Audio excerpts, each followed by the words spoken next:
Vive le Québec libre! Sous le soleil de plomb, la fête nationale rassemble, mais le débat sur la souveraineté s'impose. Dans son livre bleu, le Parti québécois affirme qu'un Québec indépendant ne pourrait pas réembaucher tous les fonctionnaires fédéraux qui résident en Outaouais. Moi, je suis fonctionnaire. Ça fait un petit peu peur, c'est sûr, mais je crois que le Québec va y arriver pareil. Je suis une travailleure au gouvernement. Ça, oui, ça serait inquiétant, oui. C'est sûr que ça m'inquiète pour mes amis, tous ceux que je connais qui peuvent travailler au fédéral puis qu'ils traversent la rivière en ce moment. Pour le Parti québécois, l'objectif est de réduire les dédoublements entre Québec et Ottawa.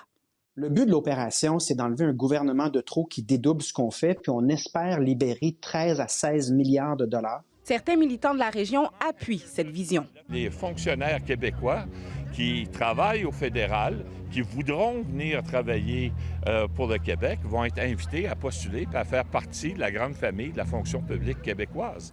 Le Parti québécois estime que seulement 17 des organismes fédéraux devraient être remplacés dans un Québec souverain et que le reste aurait son équivalent dans des ministères québécois déjà existants.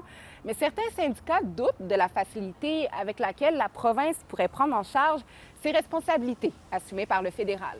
C'est eux qui ont l'expertise nécessaire. On ne peut pas recommencer à zéro. Si on commence à zéro, on en a pour des années de cafouillage.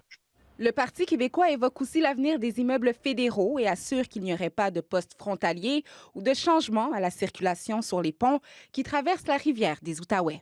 C'est pas nécessaire d'avoir une frontière ou quoi que ce soit là, entre les deux villes. Là. Selon le Parti québécois, les résidents du Québec pourraient continuer à travailler pour la fonction publique fédérale. Un scénario encore théorique, mais qui alimente déjà les discussions à 3 mois des élections provinciales.